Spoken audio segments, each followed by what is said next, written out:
Hello, goons, countrymen, lend me your ears. It is week 5, the edition of the Goon Squad Invitational Fantasy Show ahead of us. It is a nice crisp Wednesday here in Austin, Texas. We're taking a first gander right now at what was last week's result in week 4, deciding some teams to keep actually one team undefeated, several teams moving to 3-1, and quite a few teams at 2-2, putting one team unfortunately at 0-4, 0-4, nil 4, and a couple teams at 1-3. But hopefully, hold on, let's see if we are live. Yes, we are. Yes, we are, folks. Oh, there's Peyton right there. What's up, Peyton? What is up, Peyton? And here we go. These are the results, just in no particular order. A 3-1 Stone Cold can whoop ass since last week's win against Phil's boy. Unfortunately, Phil's boy 0-4 for the season, 113-89.5 right there, a win for Coob's team. Then an absolute shellacking by more than double the points, actually more than 100 of the points. My God, Tony Soprano's Gabagool, 191.2 to 85.9 for Will's team. Will is only 2-4 though. I mean, fortunately enough, when you take a hit like that, I guess it's not so bad being 2-2, right? But fortunately enough, 3-1 after my team. Hell, if I could have played my team in daily fantasy, could have won some lineups. Well, not tournaments at least, but that's pretty nasty right there. 191 points. I think that might be the high this season.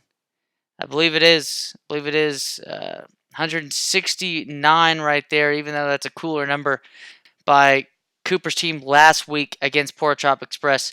We get Denton Degens getting to 2-2 on the season, 111-92 right there, rounding it about. And then Barbecue Sauce absolutely smoking Pork Chop Express, 120-94.8. Then Bobby Soxon's Brexiters winning there to get up to 2-2 against Tilden's USSR team, 125 to 80.5. There's actually a decent amount of high scoring teams. I think we had 4 teams, I believe, looking at it, that scored at least 120 points, 149 points by Cooper Powell's team. The lone team right now, 4-0. I'm gunning to you, motherfucker. I am going to try to take you down. Even though it's kind of hard to say, right? When you're the last year's defending champ. Done with my douchebag segment. 76 points by Steven's team. The revenge tour might actually be reverse cursed right there, as Steven's team does fall. I believe that's 2 consecutive losses for Steven's team so far. We'll just have to see how it pans out for what is week 5. Hold on. Let me get to standings for that. Here we go. We'll look at the first matchup for week. We got Denton's Degens is going to be hosting Tony Soprano's Gabagool. 54% win probability for my squad going up against Chandler's team. We got Lamar Jackson at quarterback against Pittsburgh. Not so bad. Nick Chubb has a decent, he's coming off a break-off performance in that Baltimore was missing their key middle linebacker who dictates quite a bit on the defensive end. Baltimore's defense just doesn't look what it used to be, or at least what we just thought they were at the beginning of the season. They were not who we thought they were. Nick Chubb, it could be a good spot to where they have a win. I just don't see San Francisco going 4-0. I just really don't. So I see Cleveland winning. I see Nick Chubb still having that high floor of around 12 to 15 to even a 12 to 18 range possibility. He goes for 20 points this week. It's a tough defense to do it against, but San Francisco just haven't really seen them. They haven't impressed me enough. Chris Carson tomorrow night in a good matchup, a very good matchup against the LA Rams. Ronald Jones just ran for, I believe, 70 yards and a touchdown against them last time on 14 rushes, and that's the Tampa Bay offensive line right there. So that's not really saying too much for how good this Rams team is besides Aaron Donald up front. Chris Godwin coming off just a career performance, 11 catches, I believe 142 yards, 2 touchdowns, or I think it was 170 yards. I don't know. But 2 touchdowns. Josh Gordon in position to where just I didn't play him last week. He was playing Tre'Davious White. Tre'Davious White is the shutdown corner for the Buffalo Bills. Not going to play him in that position. I don't care if it's Josh Gordon with Tom Brady. We saw how terrible Tom Brady was right there. Liking it, and fortunately enough, it hit well. Darren Waller facing Chicago. I think Darren Waller is still a high usage tight end. He'll get a nice high floor for myself. Aaron Jones facing the Cowboys. I think the Packers win that game against the boys. I'm sorry, fellas, but they'll be playing. I mean, Aaron Rodgers owns the Cowboys, and this is actually a better Green Bay team than he's had in the past with them. Austin Eckler, deciding between him and Jalen Samuels, depending on the James Conner news. But Austin Eckler, I still think he's going to be a flex if you have him in other leagues, especially PPR. That or Melvin Gordon just gets run to the ground because he's not going to be on the Chargers team next season. Looking for a defense right now. Matt Bryan, okay, but he's got Jacoby Brissett, Smoke Brissett at quarterback. It could be a possibility just with game flow, just to see the Colts in Arrowhead is what I believe. Yeah, he's out. He's out of the dome though. That's a concern, but the game script's definitely going to call for Brissett to throw the ball. And the Chiefs' defense, as we've seen, they just have been very vulnerable. Then you got Josh Jacobs at running back. Oakland, they will be playing in London. Weird shit happens in London, so maybe Oakland gets a win. Royce Freeman will be playing against the Chargers. I think this is actually a decent play right here. Denver team. Joe Flacco's actually played decently well. It's just their coach has Vic Van that Bears last season. I think he's one of those coaches better as a coordinator than an actual head coach. I think Royce Freeman and Lindsey have a good spot against Chargers, who have been very vulnerable in the run game. You got DJ Moore against Jacksonville. I mean, we saw what Denver just did to them. What this team looks like, Jacksonville's defense or secondary looks like without Jalen Ramsey. It's quite obvious. He's definitely the adhesive that holds that team together. You got Marquise Brown against the Steelers. Steelers looked really good, but they're playing the Bengals. I'm not buying that shit. I do see Baltimore winning that game. Travis Kelce. It's Travis Kelce, baby, against Indiana. Indianapolis. Melvin Gordon. He could bounce back. So you're seeing two players right here, and it's kind of funny that you're going to have to see two of these running backs in the same backfield facing each other in this league's match, just to see how that split happens between Gordon and Eckler. Cortland Sutton will be playing. Most likely, he's going to get the Casey Hayward defense, and if that's the case, I think Emmanuel gets the Chargers, as wide receivers twos have done that. They can't guard anybody besides Casey Hayward. Really missing Derwin James in the secondary and getting the injury bug, and yet they still win. Bears defense, they're playing Oakland. They have the possibility to score a defensive touchdown. I like it. Justin Tucker, best kicker in the league, maybe, or Greg Zuerlein as well. We'll just have to see, though. We got Phil's boy facing Will's team. We got Kyler Murray against the Bengals. I think, if anything, with that Bengals defense, it's a very good possibility Kyler Murray has a good bounce back week. Derrick Henry, though, facing Buffalo.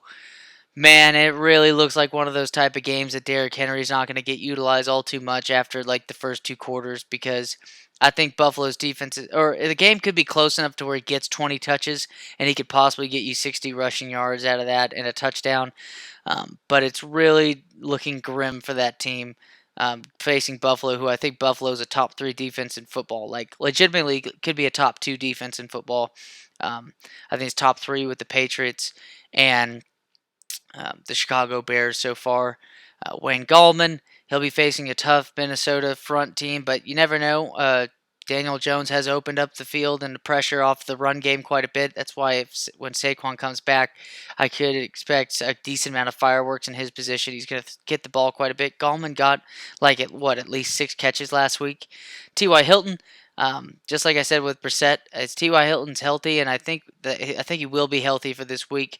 They sat him out against Oakland. They knew this big game was happening in a week against Kansas City. I think T.Y. Hilton's in a great spot to do well. Christian Kirk dealing with an ankle issue. We'll have to keep on that. Mark Andrews is Mark Andrews. I mean, he's going to do well against Pittsburgh. They get eaten up in the middle of the field.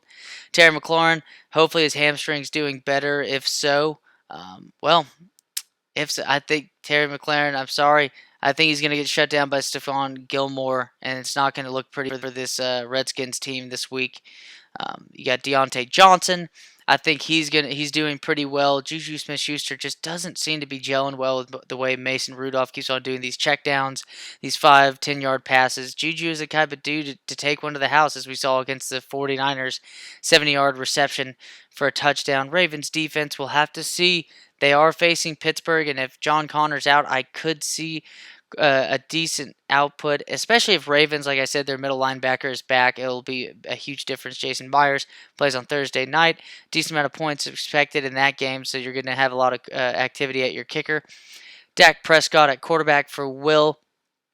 I think he's going to have to do a little bit extra.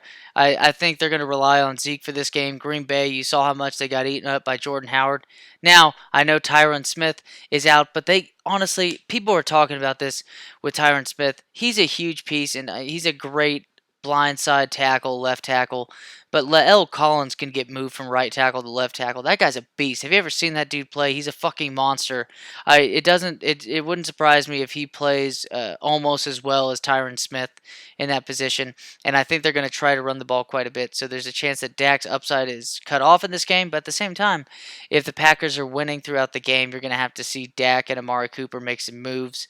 David Johnson is in a great spot against Cincinnati. He should be one of the top 5 running backs in this week, maybe top 5, top 6, just because the running backs you're looking at with Dalvin Cook, Zeke Elliott, McCaffrey. Yeah, I guess you could put him in the top 5. Devontae Freeman will be playing Houston. He will have to most likely he'll get a little bit more push in this game, as you saw with the success the last couple of weeks against the Houston Texans. Juju Smith-Schuster, it's just I still feel weird. He is playing slot, so if you're going to find a little bit of a matchup to exploit, it is Baltimore slot. Defenders, Julian Edelman will be playing Washington. Washington's been terrible against wide receivers. Will Dissly, I expect him to eat up and get another 5-6 catches for at least 60 yards and most likely a touchdown this week against the Rams. Philip Lindsay, like I said, insert what I said about Royce Freeman, Philip Lindsay. They're set up in a good spot against the Chargers' run defense. I think the Broncos, honestly, the Broncos talent-wise, the way they've played too, they shouldn't be 0-4. They could easily be 3-1 or 2-2. So I think it could be a trap game for the Chargers, and they could lose to Denver this week. I will put that.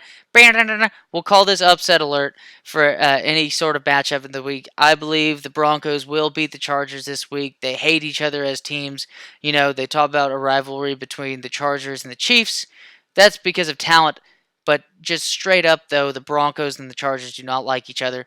Philip Dorsett, great matchup against the Redskins. He had actually top 5 in air yards last week and had 9 targets as well. He could bounce back. Bills defense, I expect them to give fits. We saw Atlanta's defense is terrible. Yeah, the Bills defense don't even fucking look at Atlanta from last week. Bills defense are going to absolutely eat up this Tennessee offense. Brett Maher, again, a good kicker and a good offense. There you go. That's all you need to have for kicker right there. We got a win probability of 50%. Look at this, folks. I'm going to have to put a stamp on this. This is the juicy matchup of the week. We got 2 teams right here that I believe are in playoff position. We got Zaris' team at 2-2. Coobs, Kenna whoop ass at 3-1. They're both projected the same total. I know Justin doesn't like seeing the same total and stuff because technically that doesn't technically mean a tie, apparently, as Aaron Rodgers, as he lost by .04. God, that's got to be difficult.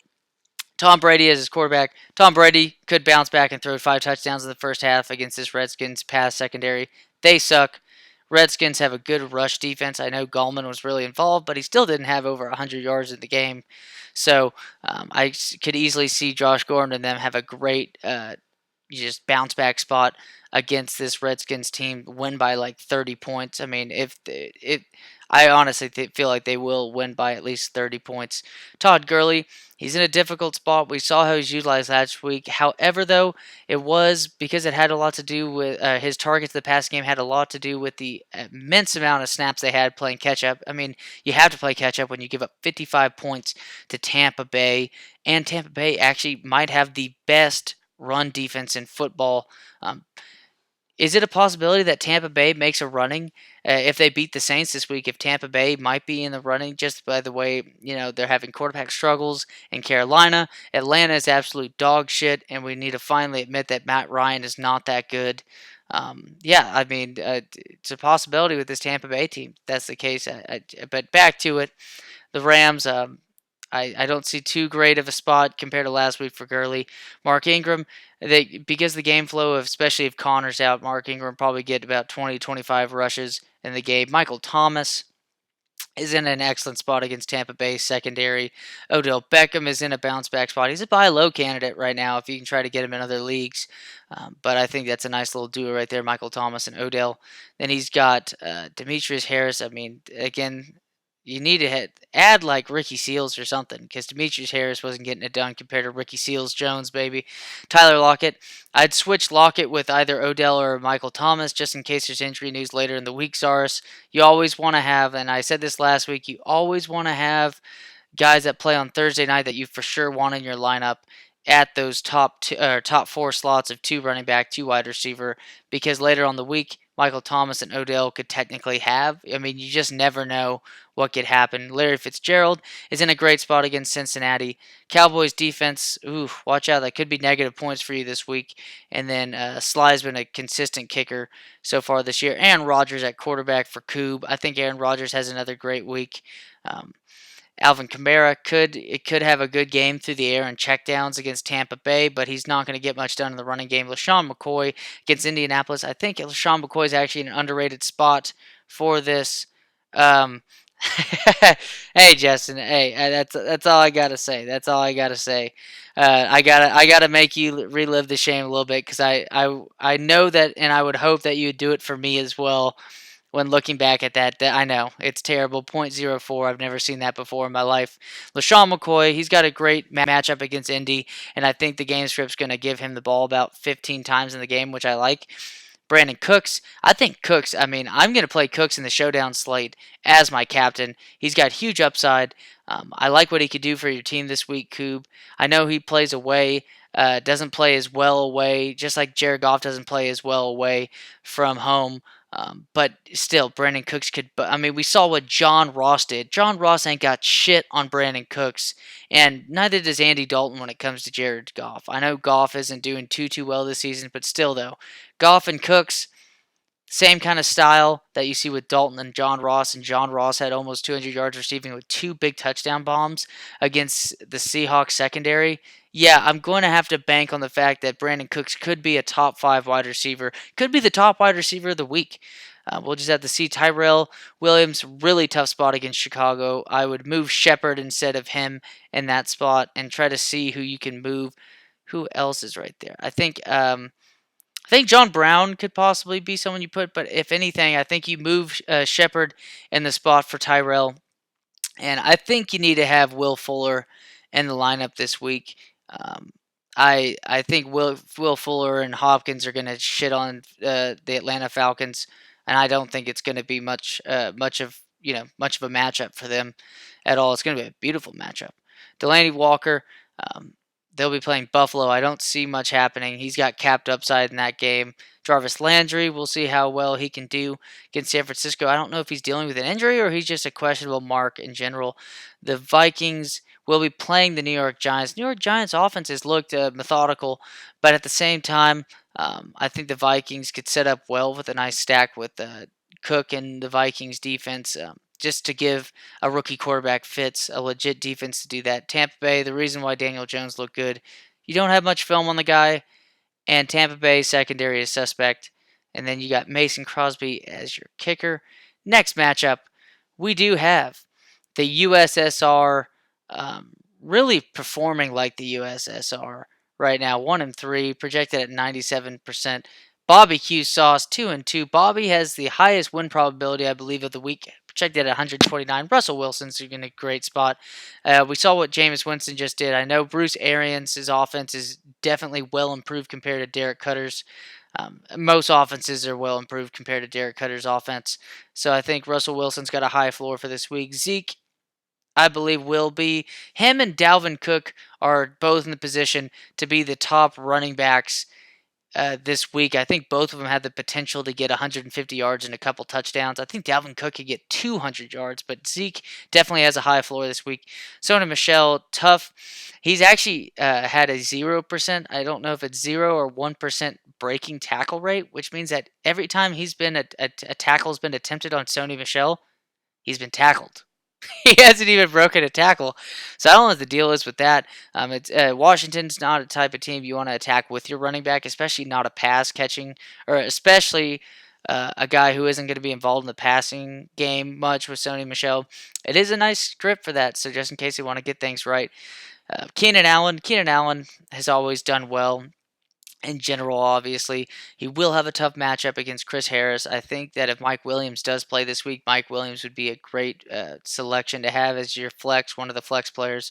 Tyler Boyd, I think it's a huge bounce back spot for Tyler Boyd. Arizona is absolutely terrible against slot wide receivers, and this Bengals team, I mean, there could be a lot of fantasy goodness in two of these shitty teams of the Bengals and the Cardinals. Austin Hooper, Houston's actually really good against tight ends, so I don't know what to think about that. James Conner's hurt, of course, right now. I don't know what the big deal is. And the update, um, I look forward to seeing you and Coob too, bud. Look forward to seeing y'all too, man. And then it just we'll just have to see throughout the week with James Conner. Allen Robinson's in a nice little high floor spot against Oakland secondary. Titans defense is also in a good spot against the Bills. I don't expect the Bills to be able to run, and I don't really expect them to be able to pass with Matt Barkley at quarterback. And then you got Matt Gay, who has definitely been mighty gay this year, and I mean mighty happy. He's done a good job at kicking this year, which Tampa's actually struggled the last 5 seasons with kicking. Now kicking it back to the USSR. Matt Ryan at quarterback against Houston. I think this is still a spot that Matt Ryan can still exploit this team and throw for 300 yards, couple touchdowns. Tariq Cohen's in a good spot. I think Tariq Cohen's actually gotten a huge boost in value since Chase Daniels has been the quarterback now in a week. I still like David Montgomery this week to be used, but at the same time, Tariq Cohen, he's a guy who's been used by Chase Daniel quite a bit, been targeted a couple more times than usual, has been getting a little bit more touches as well. Peyton Barber, we saw Ronald Jones take over, but again, this is the case of is Peyton Barber. Again, I wouldn't start either of them. Peyton Barber isn't good enough to. I mean, Zeke only had like 35 yards rushing, and that was a game that it was completely close the entire game. And Peyton Barber's not even a fourth the running back that Zeke is, and they're playing against a very good Saints front seven, especially that front defensive line. Cole Beasley's actually in a high floor spot, I think, against Tennessee. Matt Barkley targeted him quite a bit. You got Chris Conley against Carolina. DJ Shark's going to get James Bradbury. Is it James? No. Some Jay, I don't know. I think I'm fucking thinking Fahrenheit. Fahrenheit, Jesus. But Greg Olsen against Jacksonville, I think Greg Olsen could get a decent floor in this game. I think Marquez Valdez-Scantling is definitely a nice pickup to have. Him and Diggs, I think Diggs could bounce back in this game against the Giants. I think MVS could be the number one wide receiver for this Packers team, and he's athletic enough to do with his opportunity, for sure. Saints defense, I mean, you never know. You never know. I mean, Bruce Arians has been great offensive mind, but the Saints, completely shut down the run game. But the one thing I fear is Chris Godwin in the slot against PJ Williams. It's easily the best matchup besides maybe Cardinals against like Tyler Eifert or something. But you're not going to play Tyler Eifert in most cases than not. And then you get Greg Zerline right there. Up next, for our second to last matchup, we have Pork Chop Express hosting the season-ending IR Revenge Tour 2-2. Team is Steven visiting Pork Chop Express at 1-3. I mean, Justin's faced a hell of a schedule so far, which could be a grand excuse to being 1-3, unfortunately, right now. But easily, you get 2 wins in a row and you're back to 500. I mean, that's technically what it is to be a 6 seed, to get the last seed, and just to get into the playoffs. And I've seen a multitude of times. I've won in other leagues at 7-6.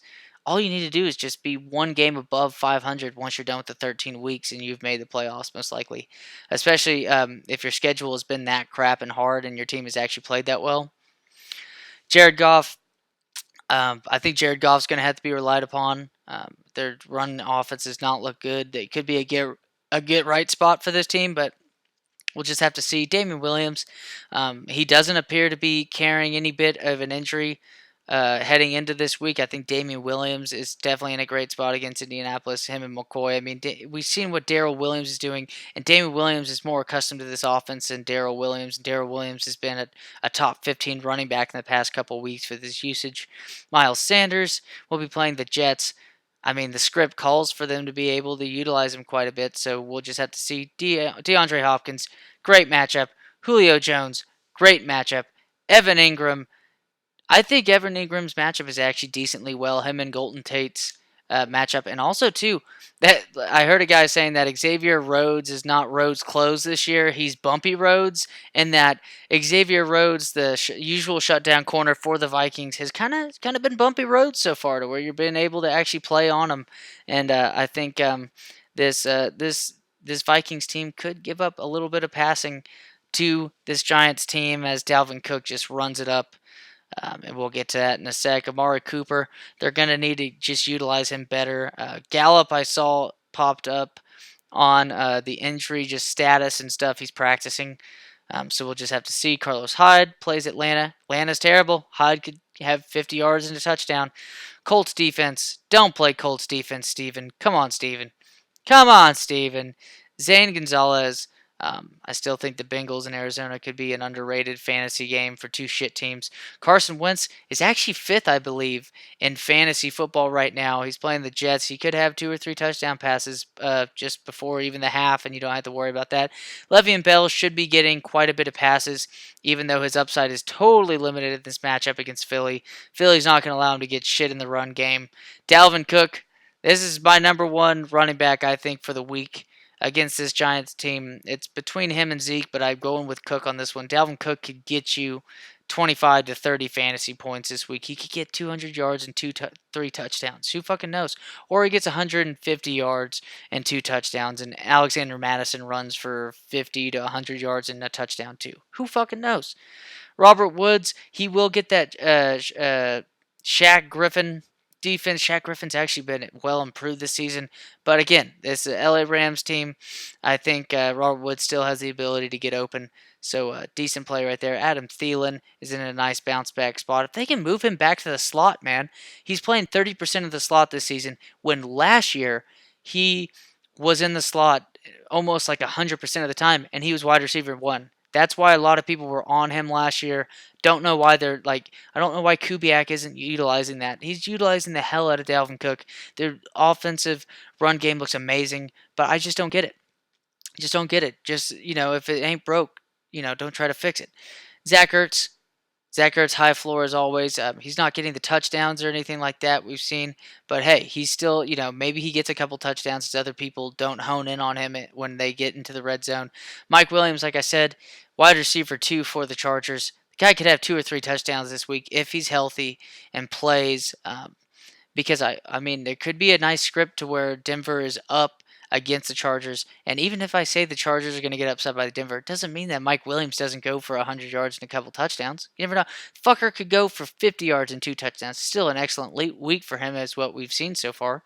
Panthers defense, I think Panthers defense, they lost Kawan Short, but I still think that Panthers defense looks really solid against Jacksonville. I don't think you're going to see Leonard Fournette run for 80 yards on a rush at all at this point. Luke Kuechly and company aren't going to let that happen. And then Harrison Butker, they're going to be able to move the ball, obviously, in Arrowhead. And here we go. This is another juicy matchup. It's a close second because I think this is a higher scoring game right here. But at the same time, you can't really beat a juicier matchup than 2 teams that are projected at the same total, with Zaris and Koob with the juicy matchup of the week. Here we go. Deshaun Watson, quarterback for Cooper. I think he's in a great bounce back spot. Their offensive run game is absolute shit, and I think Will Fuller has the potential to get 150 yards on just 2 catches for 2 touchdowns. I mean, that's just how bad Atlanta's back half has been, especially since Neal hurt himself for a second consecutive year. It's just Atlanta's in shambles, and I think they need to They need to get a new quarterback soon, maybe next year's draft or something, because Matt Ryan just looks like crap. Christian McCaffrey, that's a plug and play. David Montgomery, this could be a breakout spot for David Montgomery. That Oakland offense is gonna have a difficult time trying to face that Chicago defense. David Montgomery with a nice positive game flow. Who knows? But at the same time, it's fucking London. Mike Evans, him and Lattimore are really going to have a really hard time, the two of them, because they're two physical dudes. I mean, this is going to be an excellent matchup to watch, even though we're going to be watching Red Zone, so we're not really focusing on NFL Game Pass or something like that. But it would be a very exciting game to watch between just Mike Evans and Lattimore every time. Cooper Cup, I mean, Cooper Cup, man. Cooper for Cooper on this one. Cooper Cup is just beasting and feasting right now. There's no reason to even try to trade him unless you might get a Julio Jones out of it or DeAndre Hopkins. But even then, you're kind of reluctant to do that because he's doing so well. I'm trying to trade Godwin in other leagues for like a DeAndre Hopkins or a Julio, but we'll just have to see what pans out. Jared Cook, tight end, I mean, Tampa Bay is bad against the tight ends. Sammy Watkins hasn't done too well. Depends on the status of Leonard. Emmanuel Sanders, I think, is in a great spot against the Chargers. I mean, and of course, Patriots defense should absolutely shit on this Redskins team. And then, Ty Long, hey, the best kicker, the best, what, four kickers in football are Ty Long, Ty Long, Ty Long, Ty Long, man. Not really, though. He's kind of been shaky for sure. They need Bagley back. Patrick Mahomes, best quarterback in football by far, I think. It's a guy that you could draft actually in the first round. Just, I know he drafted him in the first round. But I'm just saying, though, his floor is so high. The guy still had like 20, 25 fantasy points without a touchdown pass this game. He was actually on the verge of actually breaking Peyton Manning's record of consecutive games with touchdown passes. Joe Mixon against Arizona. Arizona's better on the defensive front when it comes to the run game, not the passing defense. But hey, I just so hold on. Here we go, right here. Yo, massive question. Hold up, Joe. Let me help you out. Le'Veon and Juju. Oh, dude, I'd get Galladay and Chubb all day. I think I would do that. I think I'd do that for sure. I just don't see. I just don't see with Juju. I just really don't see with Juju with Mason Rudolph in general. I really don't. Um, it's a PPR league.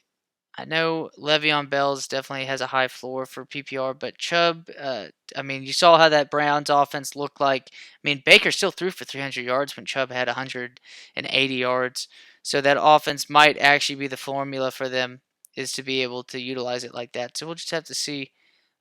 Galladay still is balling out.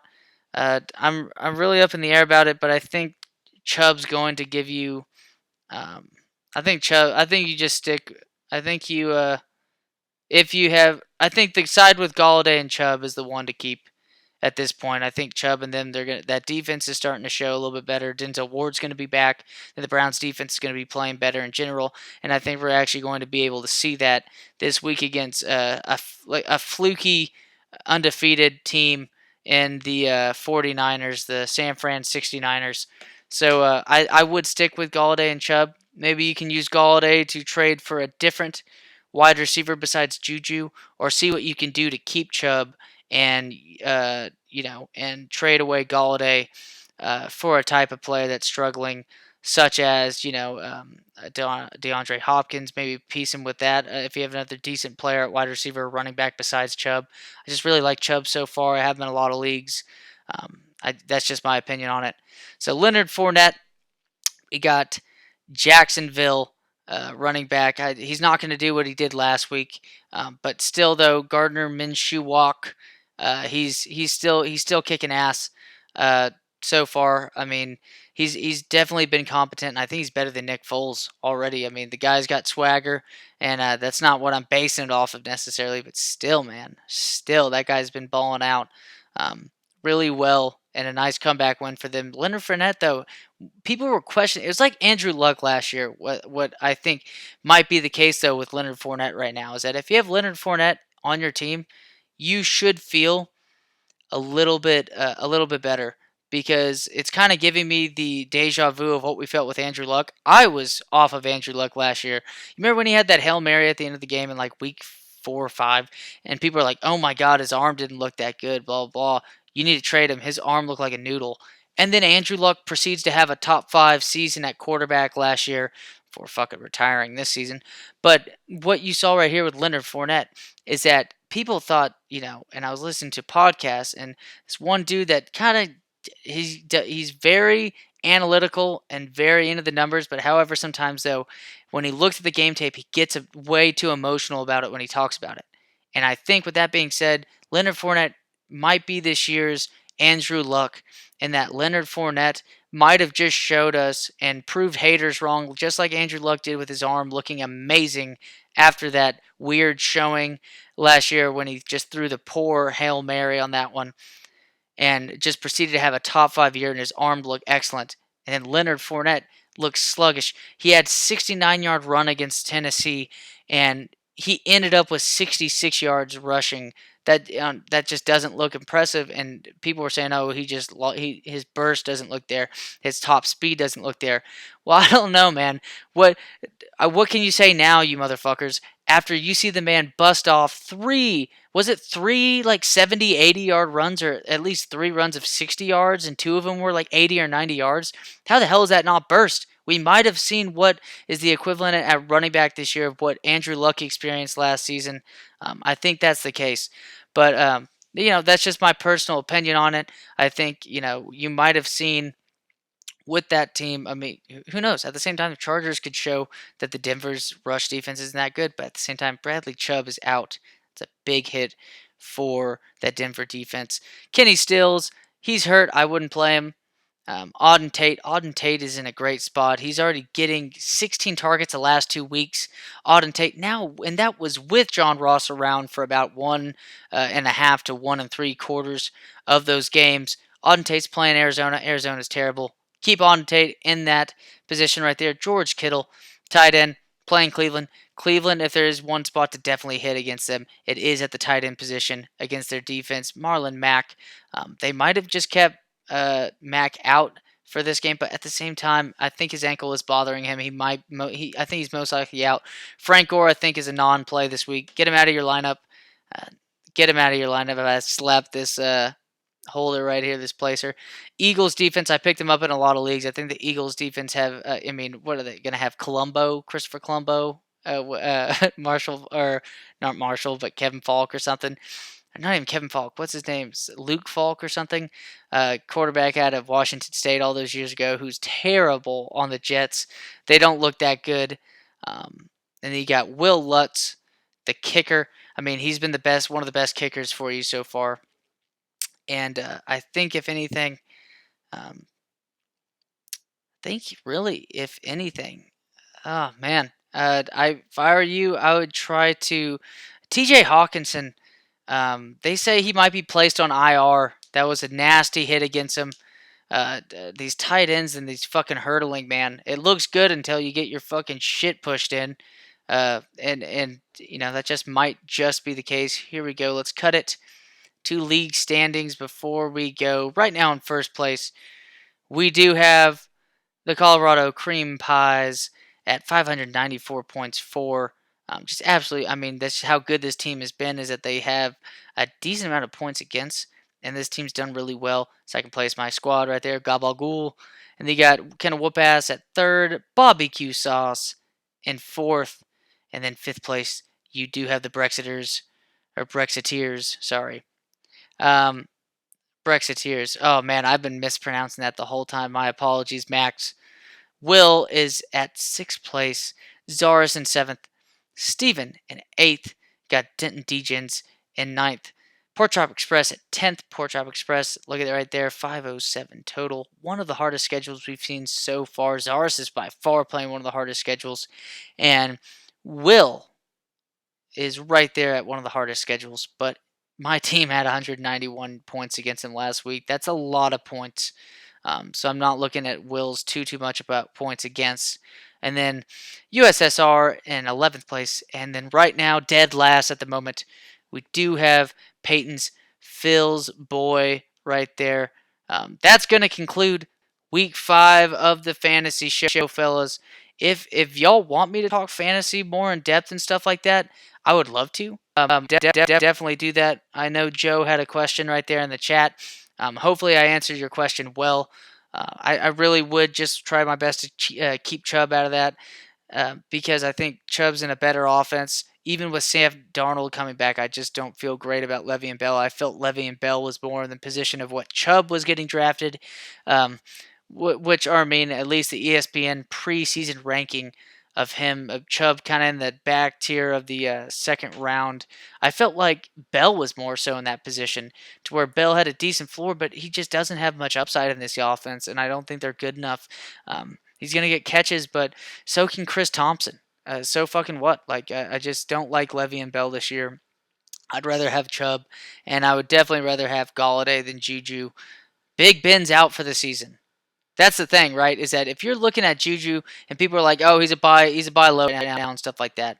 Well, yeah, he's buy low if he had a quarterback issue to where his quarterback was coming back. But how is that offense changing anytime soon? Mason Rudolph doesn't do those passes. I don't expect Juju Smith-Schuster to get those deep targets and stuff like that. So we'll just have to see. As always, y'all, take care. Be grateful for everything that comes to you. I'm really grateful for y'all's friendship. This is such a great hobby we do every single year with this. Y'all take care. And Joe, hopefully I helped you with that massive question right there, Joe. As always, fellas, take care and see you next week. Good luck on this week's matchup. Cubanzara's a juicy matchup. We do have the Brexiteers facing it in this a close second against the number one team, the only undefeated team, 4-0, Cooper's squad. As always, fellas, take care and see you this weekend. Justin and Coop, drive safe. And y'all take care, fellas. Should be an exciting Thursday night football game. Later.